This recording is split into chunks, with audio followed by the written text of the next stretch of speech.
People in Ramadan, they are fasting in Ramadan, but he's not praying Salat al-Fajr. He goes to Taraweeh, he doesn't pray Salat al-Fajr. He's up the whole night exhausting himself and tiring himself, but then when he goes home, he doesn't get up for Salat al-Fajr. Why?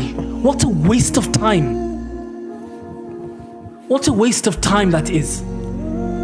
That I've wasted the whole night doing a voluntary deed, but the most important deed that Allah is going to question me about Yawm al-Qiyamah, I abandoned it. Allah won't ask you about Taraweeh. Allah won't ask you about the Sadaqah. Allah won't ask you about these voluntary deeds, but Allah will question you about your Salah. Allah will question you about not doing what Allah obliged upon you. Allah will ask you about engaging in the haram that Allah prohibited. Yani the food and drink that you're starving yourself from, that's halal at all times.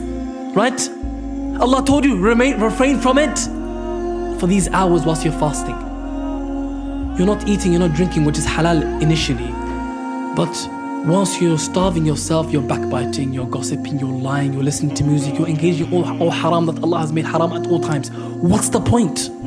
Why are you starving yourself? The Prophet ﷺ, he said, مَنْ لَمْ يَدَعَ قَوْلَ الزُّورِ وَالْعَمَلَ بِهِ وَالْجَهْلِ فَلَيْسَ لِلَّهِ حَاجَةٌ فِي أَنْ يَدَعَ طَعَامَهُ وَشَرَابَهُ. Whoever does not leave and abandon false testimony, any lying, gossiping, everything that's uttered as haram, and acting upon that ignorance and engaging in that haram, whoever does not abandon that, Allah is not in need of him leaving his food and drink. What's the point of you starving yourself? That doesn't mean that you engaging or falling into these haram sins, that it means that it invalidates your sin, your fast. It doesn't mean that.